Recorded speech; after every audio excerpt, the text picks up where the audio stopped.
The thoughts that you call your thoughts are not your thoughts.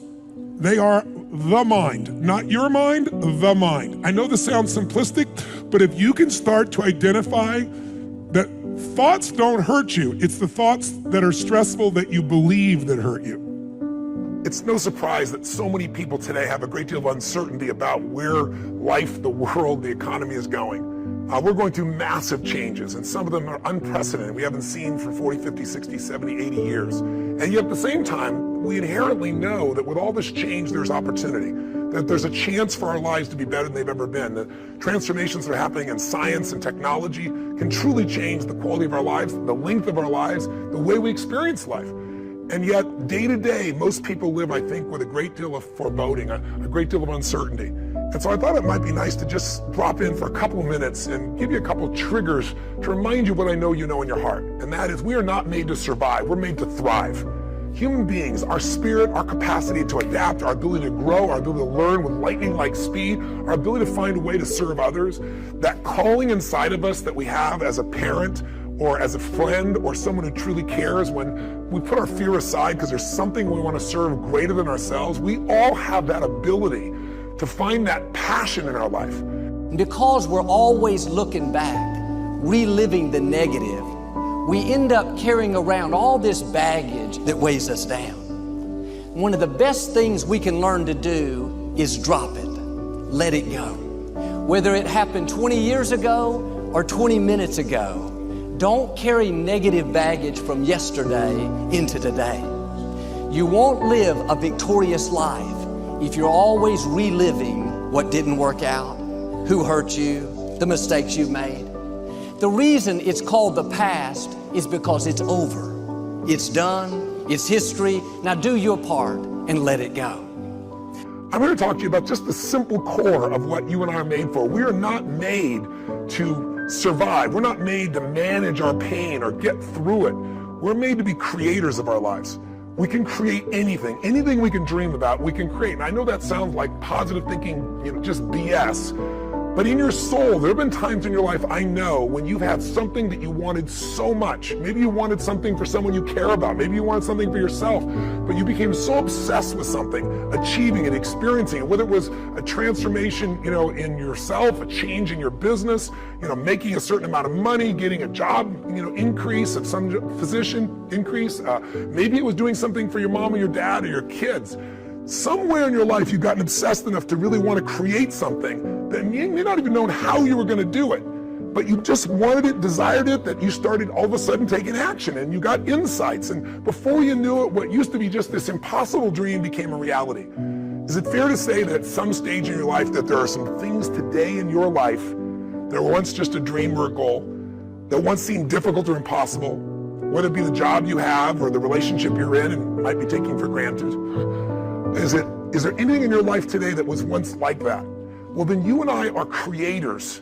And very often when we get overwhelmed by so many things we feel out of control by, we start getting into being managers of our life, managing our pain, managing through the situation. So every day you have to sell yourself and get out of your mind those old thoughts, that old belief system. Every day you've got to sell yourself on that it's possible. That you got to put a new mind in you. You got to get out of your mind. You got to begin to restructure your thinking. Every day, you've got to begin to recondition your mind. So my purpose here is to say, what does it take to thrive once again? The key to thriving is you've got to allow yourself to be able to take advantage of uncertainty. Yes, the world is uncertain right now. Uncertainty is change. Change is life. We both know that. We all know that. But if you and I are going to become masters, we have to understand that we don't have to work on change. Change is automatic. Progress is not. If you and I are going to make progress, whatever stage of the year you're looking at this, progress comes when you tell yourself the truth and you're able to feel the uncertainty and take action anyway. Here's an important point. Nothing works the first time. When you try something new, it probably won't work. When you try something new several times, it probably won't work. And the turning point in my life came when I would hear good ideas and I was so eager to be successful in selling. I would run out and try the ideas and they wouldn't work. I'd try a way of getting an appointment or answering an objection or closing a sale. It wouldn't work. And my natural response, and I think just to be disappointed. And then I realized nothing works at least the first few times.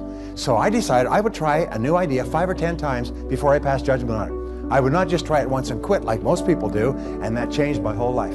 It was a turning point in my life because I realized from then on, if you've got a good idea and you've got a good goal and you want to double your income and improve the quality of your life, and you have to try new things in order to get new results, it's not going to work the first time. So you say, well, that didn't work, try something else and try something else and try something else.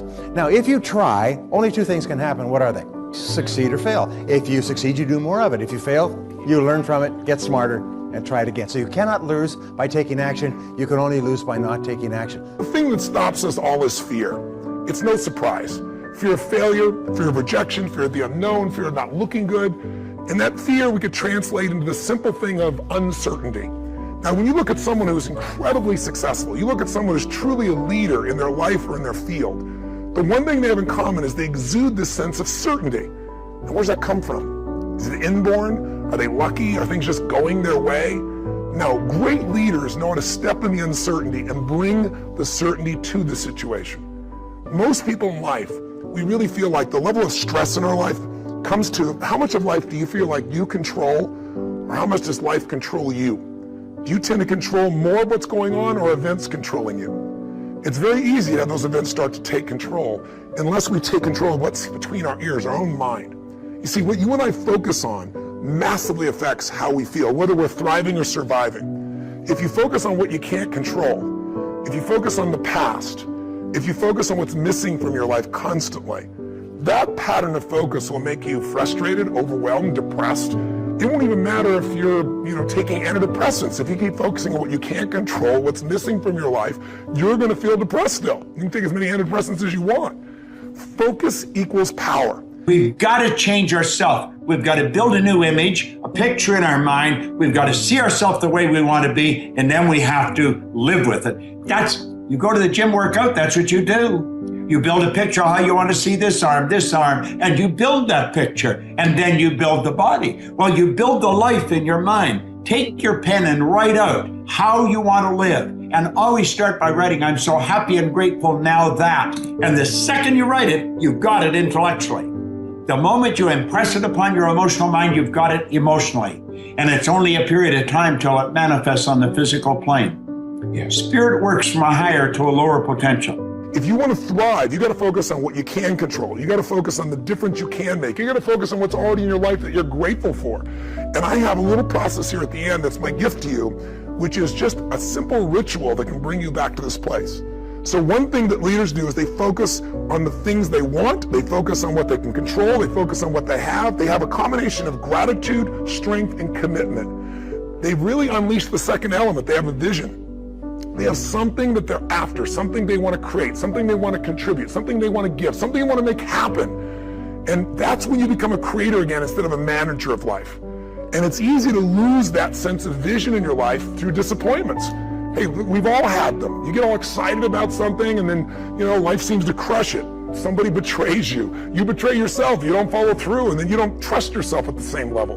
What makes somebody a leader is they build this certainty, and not only with focus, not only do they get a vision for what they want, but they bring that certainty in their body. Because the infinite player understands sometimes you're ahead and sometimes you're behind. Sometimes your product is better and sometimes it's worse. The goal isn't to be the best every day. The goal isn't to outdo your competition every day.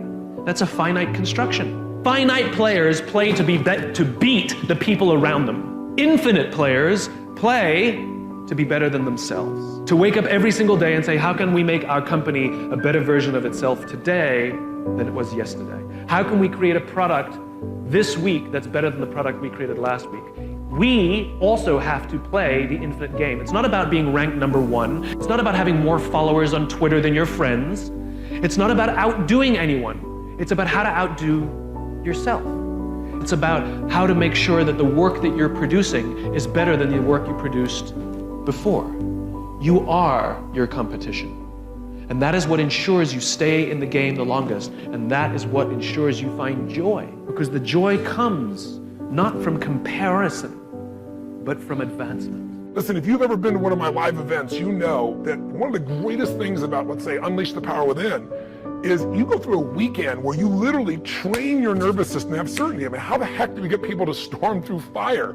It's not about firewalking. It's about getting yourself to be able to take action in the areas of your life that normally you would more than hold back, where your brain would take over and say, I can't do this, are you crazy? Somebody else did it, but not me. What we do is get people in a state where you're going to follow through, where you're going to face your fear and do it anyway. And the way we do that, besides changing people's focus, showing you how to direct and control that focus, is also by learning how to use your body as the tool to change your state.